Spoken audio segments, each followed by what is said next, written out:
Mais um episódio, o quinto da segunda temporada do Cariocast. É Cariocast mesmo, meu amigo. Cariocast, um programa, um projeto que já vai para sua segunda temporada. E aqui a gente está entrevistando empreendedores e empreendedoras, sejam aqui da capital, sejam de Niterói. E estamos buscando outros empreendedores e empreendedoras do nosso estado do Rio. É uma iniciativa idealizada por uma pessoa que eu vou apresentar a vocês daqui a pouco aqui, que hoje representa a Carioca Startup, uma das lideranças ali que está à frente da Carioca Startup puxando, junto com o apoio da Araribóia Vale, que eu aqui estou representando, e também a RJ, comunidade que reúne as comunidades de startups do nosso estado do Rio.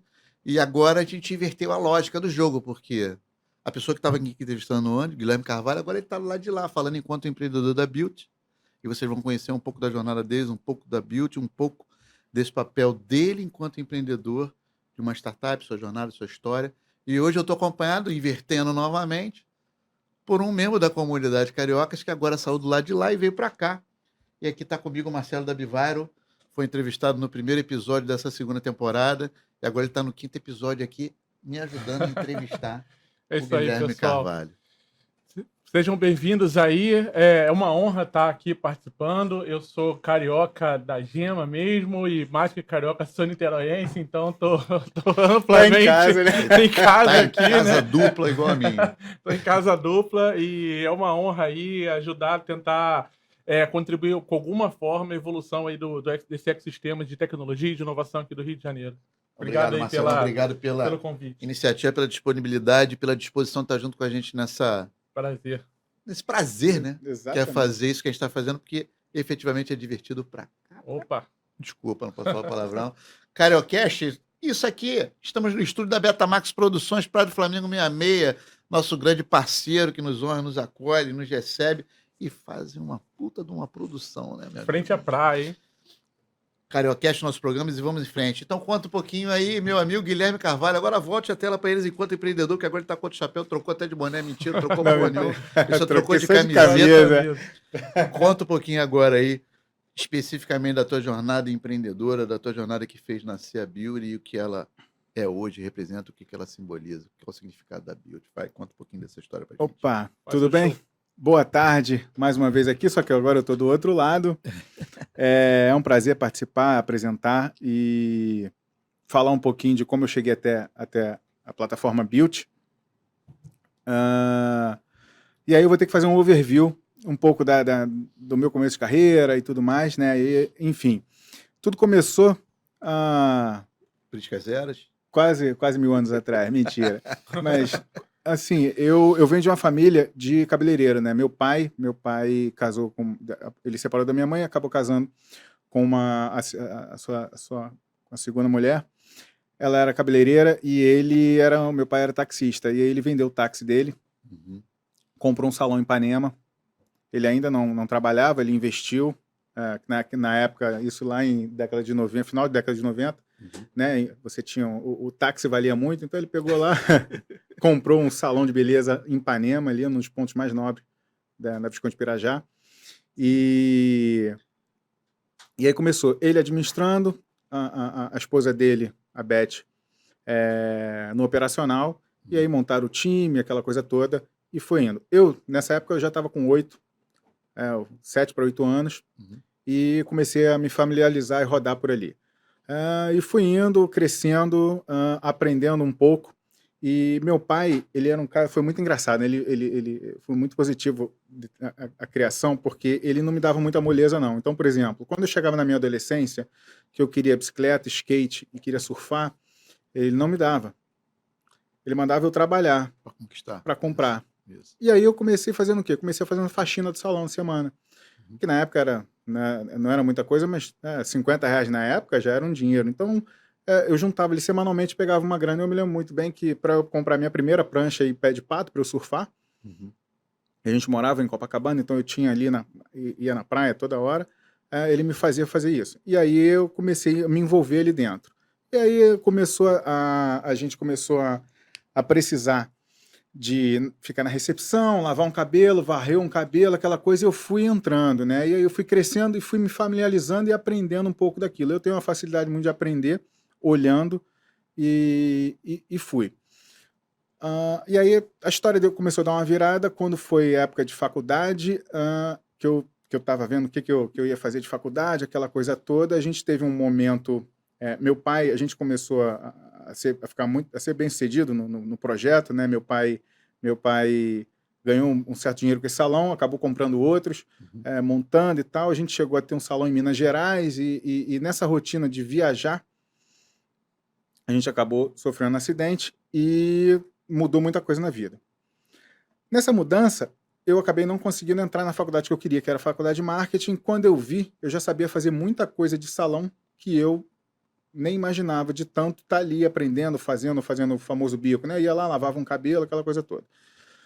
Bom, comecei a trabalhar e fui para um salão em Botafogo virar ajudante.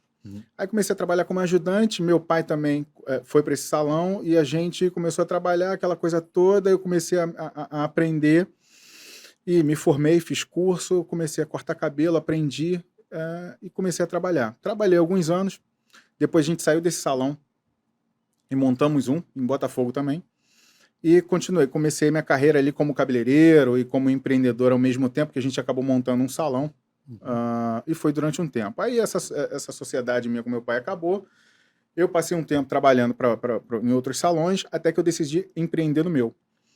Aí foi em 2010 eu tive a minha primeira operação que eu dividia entre administrar e trabalhar. Montei equipe, a gente tinha uma equipe na praia de Botafogo também, e aí a gente ficou de 2010 a mais ou menos 2014. Eu operava, administrava e operava ali nesse salão de beleza. E aí voltei e retomei minha faculdade de marketing, que eu tinha abandonado e aquela coisa toda. Bom, a gente vivia um momento de grande transição naquela época. Primeiro, que era a própria profissão e o próprio segmento se regulamentando, tá? E depois uma mudança, essa mudança de a criação de uma lei específica para reger tanto esse segmento quanto a relação de trabalho. E, por hora, do lado, correndo por fora, a transformação digital.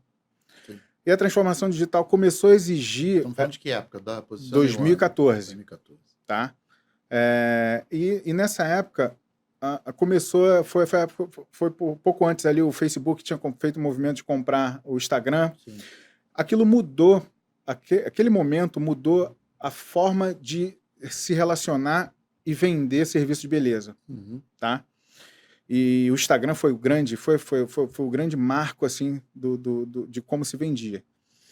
E aí você já não precisava mais, de repente, de um ponto de venda, não precisava de ter um salão no meio da rua, por exemplo, para eu ter cliente. Você poderia ter até dentro de uma sala comercial e você está ali no Instagram se movimentando, fazendo, aparecendo, mostrando o seu trabalho, usando aquela vitrine. E aí eu fiquei...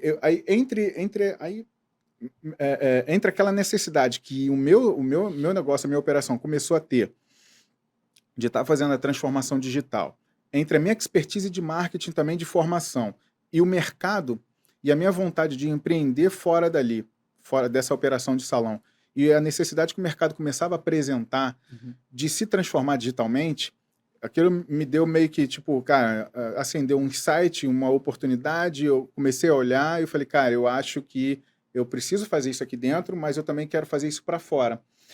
Por que eu estou falando isso? Porque quando eu entrei nessa operação de ter o meu salão, eu era muito assim, entusiasmado. Eu aprendi com um dos caras mais top do mundo, e o cara tem 300 lojas no mundo inteiro. Eu falei, cara, se esse cara tem 300 lojas e um cara que eu sou fã aqui tem uma rede, também tem 50, 60 lojas, eu quero franquear, eu quero ter essa operação maior. Mas eu comecei a ter muito problema na minha primeira operação. Talvez maturidade, uma série de coisas. Eu falei, cara, eu não quero mais isso não. Eu não quero empreender, expandir, ter outros salões. Eu acho que já me cansei, eu quero outra coisa. E aí eu olhei isso com bons olhos, essa transformação e esse movimento que o mercado estava exigindo. E eu falei, cara, eu posso usar tanto a minha experiência que eu tenho de visão de todos esses anos, já com 15, 20 anos de mercado, mais a necessidade que o mercado buscava. Eu falei, cara, eu vou levar essa parte de digitalização para a galera. O que eu fiz? Estamos falando de quê? Daquele garoto de 8 anos, 7, 8 anos, e aí você já estava mais ou menos... Eu já estava com sei lá, tava 30 e poucos. Que aí a gente já Tá. tá falando de 2016. Experiência já. Né? Tá. Em 2016 eu falei, cara, eu vou abrir uma agência de marketing especializada ou nichada para esse público de salão de beleza. De salão de beleza não, de beauty de uma forma geral. E aí eu falei, cara, é isso que eu quero projetar isso daqui a 1 ano, 2 anos, beleza, então eu vou começar com a agência de marketing. Comecei, e aí nessa de começar a oferecer os serviços para essa transformação, que serviço era esse? Perfil de Google, gestão de Facebook, Instagram, já estava com Pinterest, que era uma outra rede social também muito visual.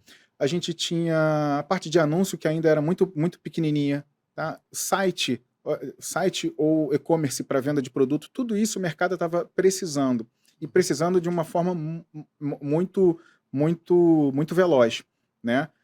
E aí eu começando na idealização dessa agência, eu falei, cara, vamos embora. Só que a gente entrou, e aí a gente falou muito sobre isso, sobre a educação do mercado. O mercado também precisava entender que ele precisava disso, e se ele não tivesse... Ele não tinha consciência de que precisava Ele não disso. tinha consciência, mas ele não sabia o que estava A acontecendo. dor era latente, mas ele não tinha consciência do problema. Você chegava num salão, o cara só perguntava, pô, meu salão tá esvaziando, mas ele não estava percebendo o movimento, que o salão dele estava esvaziando, porque E do aquela outro mulher lado? estava ali percebendo, conhecendo no Instagram, um cara que do outro lado da rua fazia o mesmo serviço muito melhor do que ele, ou diferente, mas estava se vendendo diferente no Instagram E divulgava muito melhor, né? divulgava muito melhor. Sim. E aí começou essa mudança, né? E sem ninguém saber. Claro que a gente percebeu como é que se diz? Essa resistência dos profissionais mais velhos, mas quem estava nadando de braçada? Os profissionais mais novos. E o pior, um profissional. E aí a gente começa a sofrer que o profissional lá, ele achava que o diploma dele na parede era suficiente para fidelizar o cliente, e ao mesmo tempo o cara saía de um curso de 6 meses, 1 ano, ele já tinha lá um feed no Instagram construído com vários. Cara, ele já se conectava com a cliente, ele já mostrava o que a cliente quer. Ele não precisa nem conversar, enquanto o outro tinha que falar do tempo que ele tinha de carreira, do que ele fazia e etc. Esse movimento de troca, ele fez um estardalhaço no mercado e derrubou e quebrou muita gente, inclusive. Vamos lá. Já entendeu, já deu para dar uma review bem grande do contexto, desde a origem lá do ponto inicial, a marca inicial do teu envolvimento com esse universo beauty.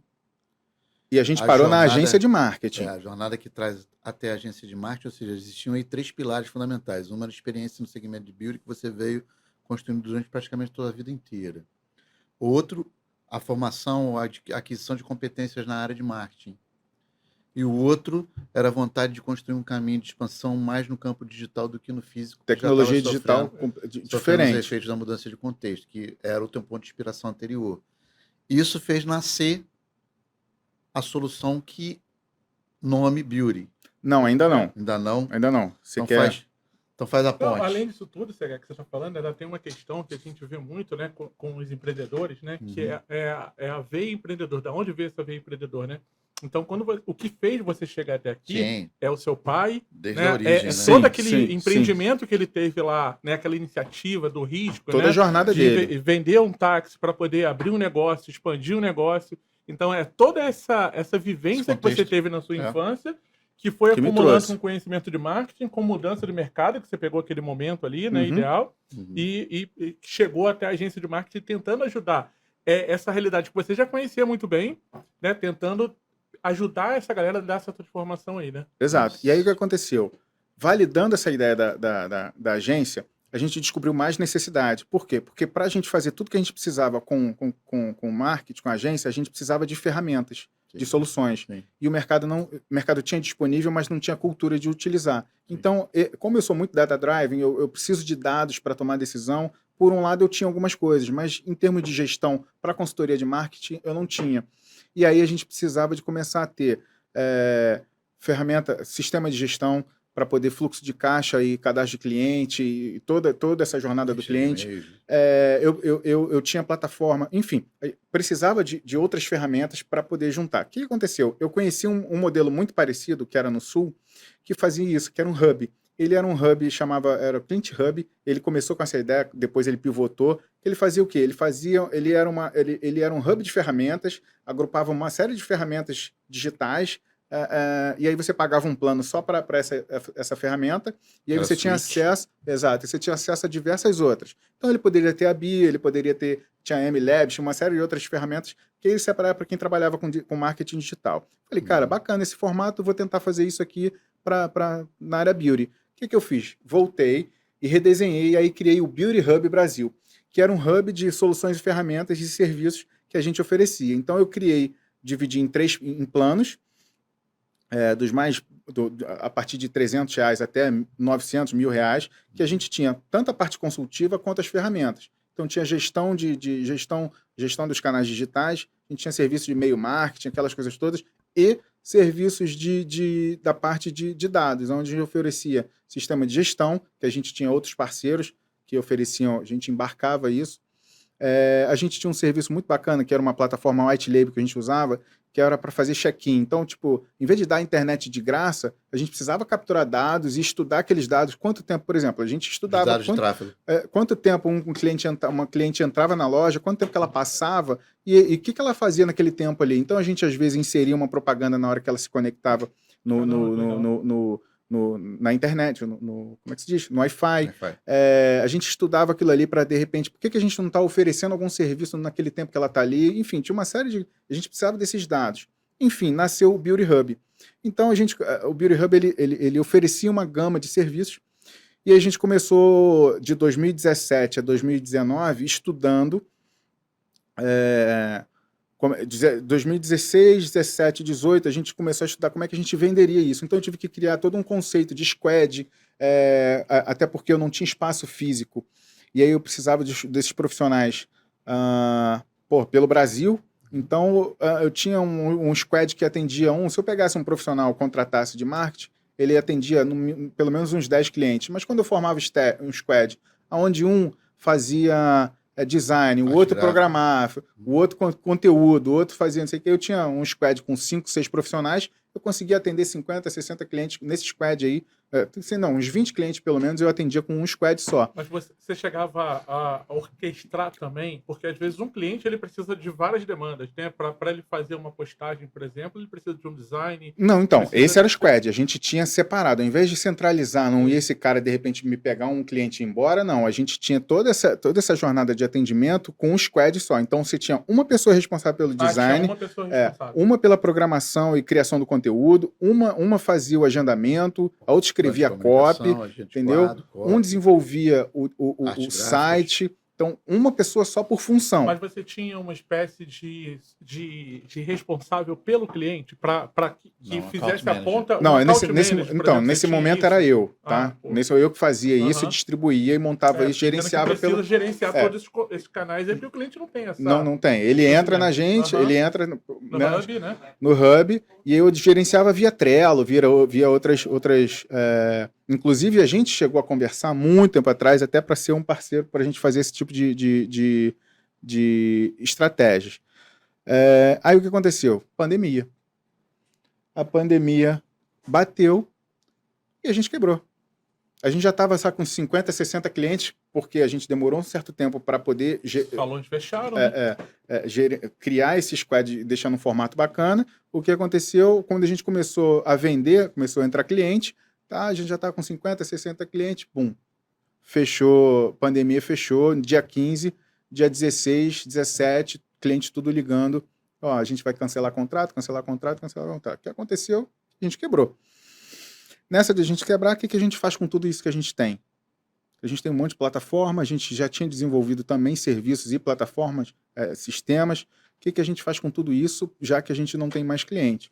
A gente até trouxe a gente chegou até a desenvolver uma plataformazinha muito básica, que foi até copiado por umas grandes aí, que eu não vou falar o nome, que a gente vendia voucher. Uma forma de a gente, cara, eu tenho isso aqui tudo, o que eu faço? Eu peguei todos esses clientes e falei, cara, vamos fazer o seguinte, eu vou criar voucher, um site, voucher, e vocês começam a botar para cliente de vocês vender esses serviços, um corte de cabelo, um tratamento, compra, mas para você fazer no futuro. Então já garante um caixa agora, porque a gente não sabia o que ia acontecer. Foi o que salvou muito dessas empresas. Exato. Então você vendia lá para o cliente um monte de voucher barato, pela metade do preço, mas pelo menos garantir um fluxo para garantir um condomínio, fazer caixa. Foi muito bacana, até que outras companhias, uma companhia se juntou e fez isso muito bem, um pouco mais escala. E aí ficou, o que a gente faz, o que eu faço, aquela coisa toda. Eu falei, cara, a gente precisa criar uma forma de ajudar esse mercado, a salvar esse mercado, mas ao invés de a gente administrar a demanda que eles têm, ou ensinar como que eles constroem essa demanda e essa fidelização, a gente faz o contrário, a gente leva essa demanda pronta para eles. Angaria. Né? E aí a gente pegou, cara, o que a gente tem hoje aqui, comunidade, gerador de demanda e promoção, a gente tem uns cases de sucesso no mercado, que a gente tinha iFood, que cresceu absurdamente, a gente tinha o próprio peixe urbano, Groupon, aquela coisa toda, e a gente tinha essa necessidade de você entregar o cliente na porta, porque o cara não sabe o que ele precisa fazer. Aquilo que a gente fala, ele não sabe quanto custa uma estratégia, ele não sabe quanto custa uma aquisição, ele não sabe que ele precisa anunciar. Ele é focado no pequeno empreendedor, ele é focado naquele serviço que ele já cresceu ali aprendendo a fazer, né? O resto, administração, marketing, venda, isso tudo para ele é uma novidade. E aí nasceu a ideia de uma plataforma que veio o Built. O que o Built, cadê o nosso amigo? Joga o filmezinho do... Gustavo agora é Juan. Como é que a gente criou o Built? Um Built é uma plataforma onde a gente conectava consumidor final com os estabelecimentos e os profissionais. Então, o que a gente tem na plataforma? A gente tem ali os empreendedores, os estabelecimentos. Divulgando, né? Ele divulga os seus serviços, as suas promoções, constrói uma oferta personalizada ali para um determinado serviço. Ele tem uma área de cupom de desconto, onde a gente explora. Isso é uma parada muito interessante que traz muito, muito, muito valor e chama atenção. A gente tem uma carteira digital. Então, ou seja, para cada oferta ou serviço que a consumidora compra pelo nosso aplicativo ou pela plataforma, ela ganha um percentual daquilo como cashback e ela usa depois onde ela quiser, seja ela para comprar um produto, seja ela para pagar uma promoção. E um localizador de loja. A gente usa a inteligência de geolocalização, então, tipo, se a mulher hoje entra aqui, eu estou aqui no Flamengo, o que eu tenho mais perto aqui de esmalteria, de salão de beleza, de massagem, entrou, localiza o que tem próximo dela, então você tem o review ali da opinião sobre os profissionais, da opinião sobre o estabelecimento, e ela vai. Então a gente reuniu dentro de uma plataforma todos esses benefícios para que a gente pudesse levar essa experiência de consumo para as usuárias e essa geração de demanda para os estabelecimentos, que era o que eles mais precisavam. E aí a gente também fazia aí, fora isso, o que a gente tem? As lojas, então você tinha a possibilidade ali que até ainda não está ativa, de poder comprar produtos por ali, enfim, uma série essas série como o próprio aplicativo diz, né? Beleza com praticidade e economia. É uma comunidade também, né, Gui? Porque quanto mais estabelecimentos você tiver ali dentro, né? E com essa questão do cashback, para que eu vou vou procurar uma loja que eu vou pagar alguma coisa por fora, se eu posso adquirir por aqui, que eu ganho cashback para usar depois em outro serviço ali dentro também, né? Exato. Essa questão da carteira digital. Criou um ecossistema em torno da Build. Exato. Então, quanto mais tiver, mais usuários, mais estabelecimentos, mais rico vai ficar todo esse processo, né? E aí eu vou te trazer um insight, ou uma percepção. Cara, eu falo isso, pode ser que eu esteja muito errado, mas o futuro, no teu episódio você falou muito sobre isso, mas o futuro, se não for member get member trazendo para crescer, é comunidade. Isso. Por quê? Porque a comunidade é a forma de você engajar os seus clientes, adquirir novos clientes e você ter domínio sobre aquilo que é seu, porque senão você fica construindo um negócio no terreno dos outros. Isso. Quando você constrói a sua comunidade, você fica menos dependente. Por exemplo, hoje, o que eu vejo como o iFood? O iFood é a maior comunidade de comida que você pode ter no Brasil. Sim. Você tem qual é o sonho, qual é a ambição minha como empreendedor em casa. Como beauty? O beauty é ser a maior comunidade de beleza do Brasil. Por quê? Porque você chega ali, você pensou em beleza, você está ali. Se você quer localizar uma loja, se você quer uma promoção, se você quer um desconto, enfim, você tem dentro, e outros desdobramentos no roadmap aí que você pode colocar ali dentro, você tem dentro de uma plataforma, dentro de um aplicativo que traga isso. Porque, por exemplo, quando a gente tem muito Instagram, Facebook, Google, você quer um salão de beleza. Você chega no Instagram, você não consegue encontrar com tanta facilidade. E a gente, para captar, fica muito caro, é muito caro, ficar captando através dessas plataformas. Uhum. Então, e para a gente mapeando o comportamento das mulheres de consumo, elas ainda vão no Google para saber alguma pergunta, elas perguntam uma indicação para amiga, porque a maioria delas, quando Sim. ela vai no estabelecimento, é uma indicação de amiga, é uma indicação de alguma forma, e ao mesmo tempo a gente tem percebido que apesar do Google reunir essa grande formação, mas ainda assim é muito bagunçada a formação no Google, porque você chega ali, salão de beleza no Flamengo, ele te dá um monte de lista, te mistura tudo. A analogia que você pode fazer com o contexto presente no mundo digital é o que a gente está vivendo com o ChatGPT. Ou seja, você tem uma origem de base de dados aglutinado, adensada do mundo inteiro em referências que são elegíveis a serem acessíveis ali, mas elas, obviamente, é igual a informação, ou seja, eu tenho informação para cacete, mas informação só se torna conhecimento quando eu consigo depender dali alguma coisa. Exato, Enfim, exatamente. a necessidade de você ter um nicho de um olhar específico, ela traduz a necessidade daquele corpo, daquele ecossistema, daquele ambiente que está procurando informação nesse sentido. Então, faz sentido? Faz. E ela traz para mim a pergunta do seguinte sentido. Hoje, a Build está ancorada dentro de uma posição de negócio específico, mundo Build, com uma solução que está no campo digital e que tem essa referencial todo que existia e existe ainda presente, que tem a ver com como é que eu ganho escala, como é que eu centralizo informações, como é que eu consigo ter uma base de dados um tanto mais nichada ou centralizada, capaz de se extrair dali um entendimento baseado em dados mais acurado, mais assertivo. Sim. E aí, enfim, na dinâmica de mercado presente, como é que tem isso em termos, como é que está isso em termos de aderência de operação? Operação e aderência daquela pessoa que tem esse problema, essa dor. Ou como é que tem isso, se tem outras soluções nesse mercado que estão fazendo alguma coisa parecida, ainda que não especificamente igual. Então, a gente tem até um movimento muito grande nessa área de beauty, só que ela foi muito puxada para delivery. Já foi o tempo, né? Tá? Mas o problema é que a gente tem, entre cultura e inovação, a gente tem ali uma fronteira, a gente tem ali, entre cultura e a gente tem um costume. Então, assim, costume. O hábito. Então, tipo, a gente até tem soluções similares, que são competidores, mas eles agregam serviço delivery. Então, ele puxa o cliente ali para levar para casa. Então, tipo, você tem os profissionais dentro da plataforma, o cliente está em casa para comodidade, e aí você vai em casa, faz o serviço. Não são todos os serviços que dá, então, tipo, uma massagem, uma escova, algumas coisas dá para fazer. Então, você tem um limite de serviço que você presta, daí isso é um problema. Outra questão é quem você bota dentro da sua casa sem você conhecer. Apesar de que as plataformas têm um circuito, mas tem um processo seletivo, mas ainda assim é problemático.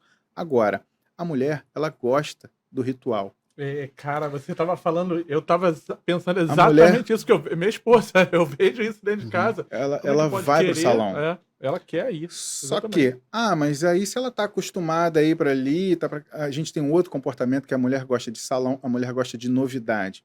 Então, a gente até traz os mesmos lugares ou lugares diferentes como benefício, e aí o que a gente tem algumas pessoas já perguntam, mas qual a diferença, por exemplo, assim, por que a gente já teve como é que é o nome? O Groupon, o Peixe Urbano com essas ofertas, e aí não deu muito certo. Eu falei, cara, olha só, a gente é focado em beleza, e a gente tem recorrência, coisa que essas outras plataformas não tinham. Eles tinham ali em vender milhões de ofertas daquela vez e não voltava mais. A gente quer que a cliente volte. Por quê? Porque ela tem o benefício do acúmulo de cashback, porque ela tem o desconto, porque ela tem a relação, fora as novidades ali que ela... Se eu posso ter pagar um pouco menos por esse serviço aqui que eu já estou acostumado a fazer, por que não? Então ela vai via plataforma e a gente consegue fidelizar na plataforma porque a gente leva o benefício do cashback. Entendeu? Mas a gente tem um cuidado assim também de não causar o tipo de impacto negativo que a mesma cliente comprando pela plataforma, pagando menos para o não, a gente precisa ter um cuidado, porque aí entra um pouco do conhecimento, seja no mercado, seja no negócio, que a gente não dá para colocar um serviço que é carro-chefe naquele estabelecimento ali para aquela mulher que está acostumada a pagar X, tipo, a mulher está acostumada a pagar R$500 numas luzes, e fazer ela pagar 300 com mais? Não precisa. A gente estuda ali um pouco da necessidade que o cliente tem e adequar os serviços que estão ou são parados, ou os produtos estão problemáticos. Então, por exemplo, o que a gente tem de cupom de desconto, tem uma fase ali de cupom de desconto. A gente bota ali um cupom de desconto naqueles dias, naquela hora, porque a gente estuda e fala, cara, olha só, essa hora aqui, se você pegar lá 30 dias no mês, dividir pelas suas horas dentro de 8 horas ali, aquelas horas ali que não estão sendo ocupadas, ela tem um custo. Mesmo um custo operacional que a gente chama, é luz, é ar-condicionado, é água, é o aluguel. Então, se você não, pelo menos não ficar no 0 a 0, não, entendeu? Você não pode ter prejuízo. Então, se você oferecer um cupom de desconto que você gere uma recorrência ali naquele período específico, já tá bacana. Porque senão você fica ali trabalhando quinta, sexta, sábado para cobrir o prejuízo da segunda, terça e quarta. Exatamente. Então, você leva um pouco desse conhecimento, você leva um pouco dessas estratégias para beneficiar o estabelecimento e o profissional, fazendo com que ele pense um pouco melhor no operacional dele. E aí, quando a gente leva para mercado, você tem, até tem competidores, mas fora do Rio de Janeiro eu tenho um no Nordeste, um no Sul, que a gente conversa, a gente troca muita informação, só nesse mesmo sistema que leva a demanda para o estabelecimento ou profissional. O resto é só delivery. E aí, tipo, a gente vê na prática o benefício que a gente tem, né? A diferença da cultura que a mulher gosta, a mulher vai, ela não quer outra vida. Eu acho que tem duas coisas aqui no Brasil que, na minha opinião, não pegaria delivery. É beleza e mercado. Beleza aí? Mercado. Supermercado. Não adianta. Vai pedir compras em casa. Já tentei lá em casa, mas não difícil, rola. Não rola, não. Tem que ir lá, vai pagar mais caro. Mas no final tá saindo tudo mais caro. Você vai. No comecinho, né? Até você consegue, a pessoa tem um carinho ali com o teu legume, com o teu frio, mas no final, daqui a pouco, o negócio fica meio... Built-Man, o tempo já se foi faz tempo. Deixa eu ver. Falta 10 minutos ali pra gente encerrar. Posso fazer uma pergunta? Faz uma pergunta. Só, uma pergunta aqui, me aprofundando um pouquinho do negócio, né? Como marketplace, né? Eu imagino que tenha todo aquele desafio de crescimento de um marketplace, que é conseguir o estabelecimento na mesma proporção, mais ou menos, claro, né? Com diferenças ali, mas buscar também o usuário final ali, né? Então, são investimentos duplos aí de crescimento que você precisa fazer. Qual a dificuldade que você tem? Qual é o desafio?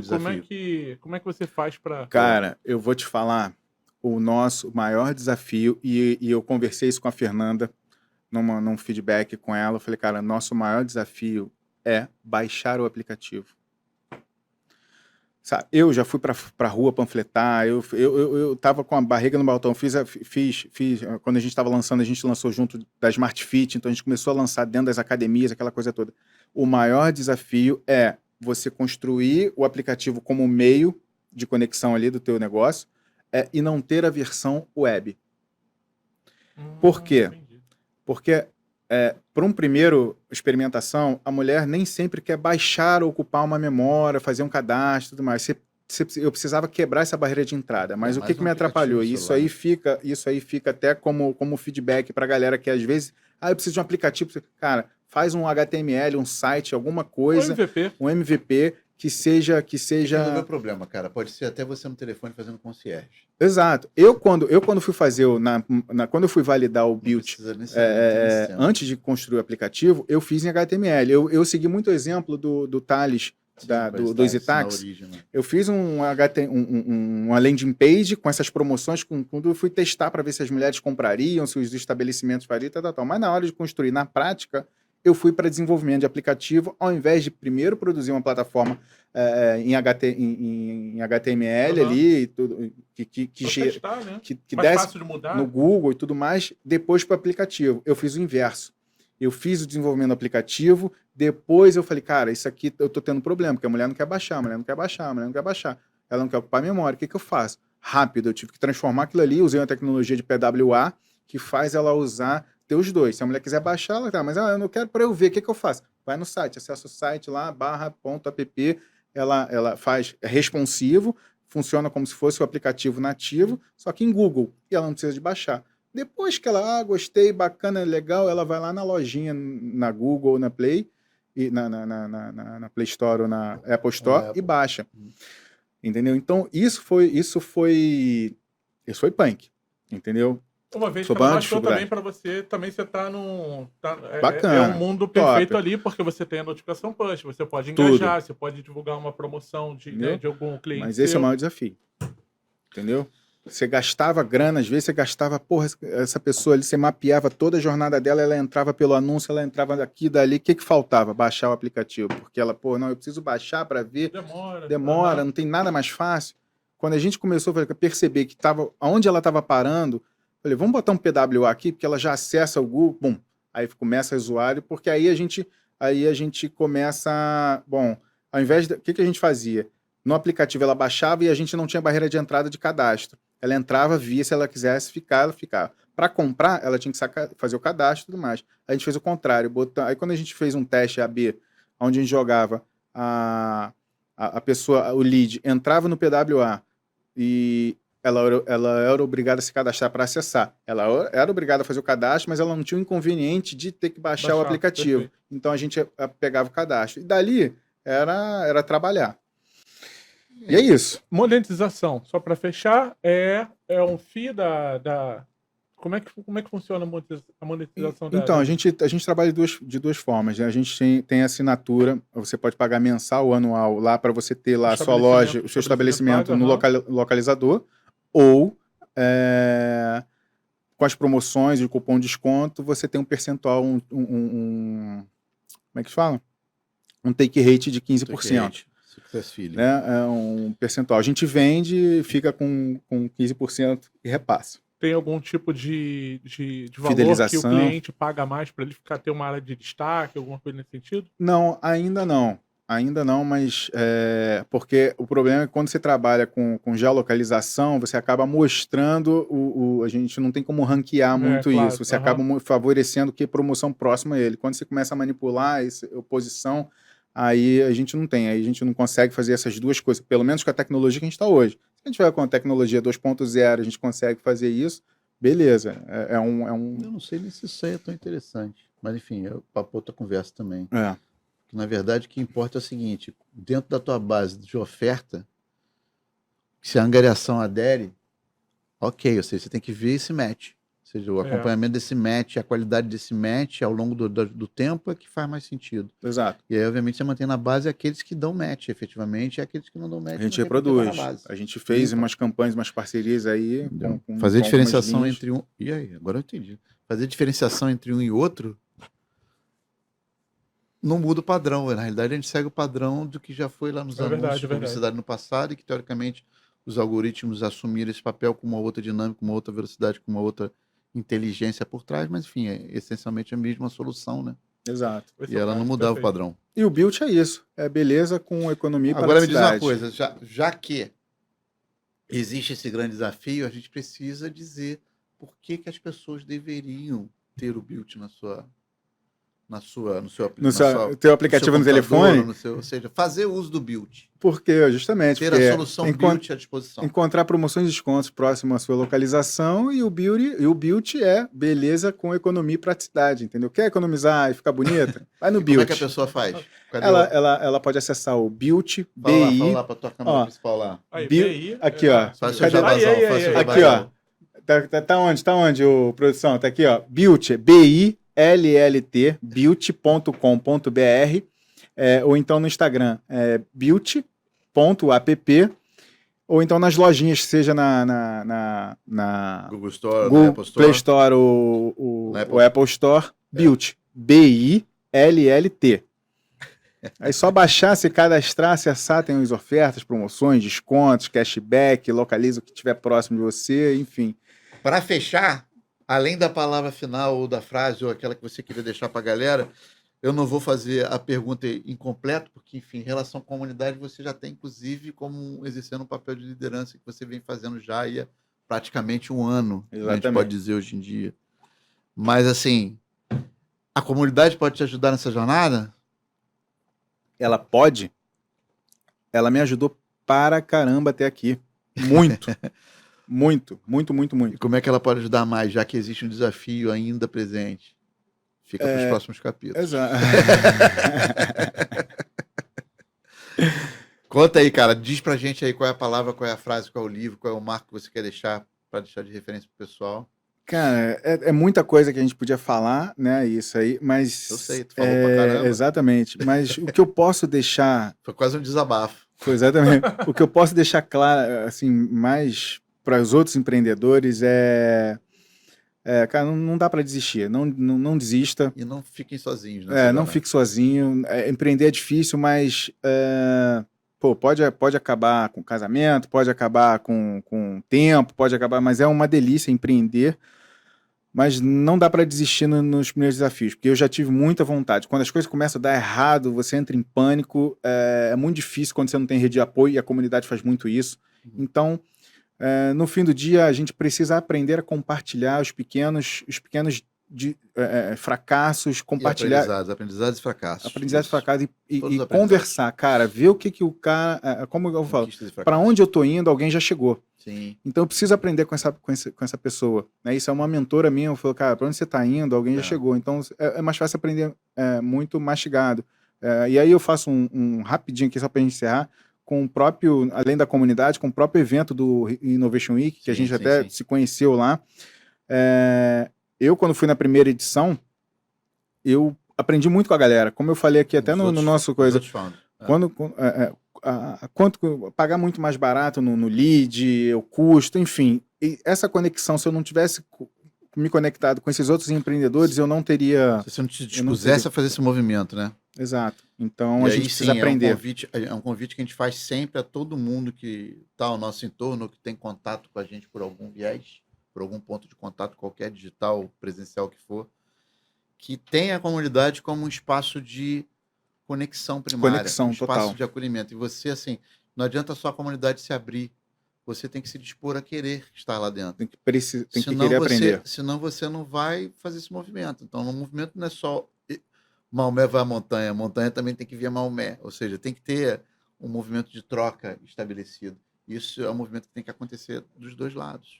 É nesse momento que a gente aprende também, né? Nesse momento de troca, né? Sim. Aprendi aqui, olha a carreira que você teve, né? Essa vida empreendedora desde 8 anos até chegar aqui. A Built é reflexo disso tudo, né? Então, Exato. A gente vai trocando aqui, né? O CH também. Ao invés de falar só com o espelho, né? Que é onde a gente chora as nossas mágoas muitas das vezes. Pô, a gente troca com as pessoas e cria um espaço de aprendizado mútuo. E as pessoas não trocam por vergonha, por achar que só elas se dão mal, só elas tropeçam. Por isso que a gente vai dá. fazer o nosso fracasseio por gênero, para a gente poder compartilhar isso, que também é uma experiência, não é quem está inventando nada de novo, isso já existe no mundo e é sempre muito positivo quando a gente se dispõe a se despir, né? É isso aí. Francamente, jogar o jogo franco, tocar real, né? Como a gente diz aqui no Rio. É igual quando tinha aquele. Então, mano. Antes de você casar, tinha aquele. Sabe? O test drive, né? Não. Você vai na igreja, tipo encontro de casais, você tem que fazer antes de casar, pelo menos na minha época eu tive que fazer. Aí a gente. O curso de noivo. Tanta confusão, cara, durante aquele período de namorado, noivado, casamento. Eu gosto da degustação às cegas, porque a gente nunca sabe o que a gente vai encontrar. Aí quando você olha assim, você ouve tanta história, você fala assim, cara, que eu tô bem, cara, tô reclamando. Exatamente. Sair do seu foco ajuda a gente a entender também que a gente não tá sozinho nesse mundo, tem gente que tá, às vezes, numa circunstância muito pior do que a nossa. Se eu tivesse... reflete sobre isso, mas enfim, no final das contas é exatamente se dispor a ajudar e se dispor a ser ajudado. E a Carioca Startup está aí para isso. É um dos papéis. Conexão, integração, esse é o nosso papel e fortalecimento a partir do conjunto da obra. Junto todo mundo consegue ser muito mais. Exato. Galera, quinta temporada. Esse episódio foi longo porque foi um desabafo. Mas a gente inverteu a lógica, então, enfim... Estamos relativizando. Vale a pena. Foi bom pra caramba essa troca. Essa temporada foi muito interessante. A gente teve 5 episódios que vão estar no ar mais na sequência, depois da primeira temporada se encerrar. Ou seja, nos próximos meses elas vão estar no ar. E vocês vão ver como foi interessante, como tem sido interessante, como tem tudo para ser mais interessante ainda ao longo do tempo, se a gente não deixar essa peteca cair e, pelo contrário, né, fazer coisas novas dependendo dela, trazer gente nova, como o Marcelo colou aqui. Venham mais dos entrevistados aqui fazer esse papel conosco. Ou seja, se a troca é para ser troca, a gente não tem que estar só num papel, né? A gente tem que trocar de posições. Vem Dança cá. das cadeiras. Eu ganho canequinha também? Pô, sacanagem, né? Não vai ganhar canequinha. Eu sei, merece? Vai ganhar canequinha. Será que merece? Porra. Eu vou levar, hein? Eu vai ganhar também ou não? Cara, um abraço aí, ó, um abraço pro nosso amigo Titito lá. A gente nem falou do... O papo foi tão bom que a gente nem falou dos A gente não falou do dos Jabá, mas assim, patrocinantes. FCJ Rio Venture Builder, o Startup Program Da Sai do Sai do Papel. Papel com o Rio Innovation Week, um programa de conexão com empresas, com empreendedores fundamentalmente, ou seja, é sempre um momento de tração para empresas e empreendedores, founders, se conectarem com o ecossistema em torno do Sai do Papel e que é muito mais expressado ampliadamente no Rio Innovation Week, que já é um evento, obviamente, que extrapola Terceira edição o chegando. Rio. É. Terceira edição, início de outubro. Quais são as datas mesmo? 3, 4, 3, 6? 4, 5 e 6 de 3, outubro 4, 5 e 6 de outubro. Então 2023. fiquem de olho, não percam essa chance. Terceira edição, as duas primeiras foram incríveis, com tudo que veio delas, né? Exatamente. Um abraço aqui para Fazenda Celeste, o Fazenda Titito, Celeste, nosso amigo Tito. aqui que mandou queijinho. Acabou, só tem uma manteiguinha aqui pra gente passar no Só pão e sobrou um queijinho pra eu ali, levar pra que casa, ele se vai me levar, o deixarem. resto a gente Se me comeu e deixarem, deu. porque a gente já comeu tudo aqui. Aquele abraço. Temos E é mais isso. quem? Temos mais, cara. Araribóia Vale, apoiadora. Obrigado, Araribóia Vale. Estou aqui representando a RJ, apoiadora, Carioca Startups, idealizadora. Meu amigo Guilherme Carvalho, ele puxando, mas a gente está sempre junto nessa batalha. Betamax Max Produções, Praia do Flamengo 66. Um abraço também pro Incrível essa pessoal da parceria. Clique da Arte, que faz a Clique da Arte, distribuição boa. do... Richard Johansen. É Distribuição. Richard Johnson? Como é que era? Johansen. Johansen. Um abraço, Richard. Ele Aquele é abraço, nórdico. obrigado pelo Se não acolhimento me aí engano, do ele é seu trabalho. nórdico. Exatamente. Descendência nórdica. Marcelão, obrigado pela participação Marcelão, aí. cara, É um prazerzaço. ó, estreou hein, a Qualquer- troca de cadeiras, tá? Opa. Que venham Prazer, mais. cara. Muito Seus bom. Parabéns Tem pela outras pessoas por trajetória. vir, né? né, para fazer esse papel conosco. E é isso aí. As próximas episódios ou as próximas Temporadas. Façam Vamos parte trazer esses da novos terceira pra gente. temporada.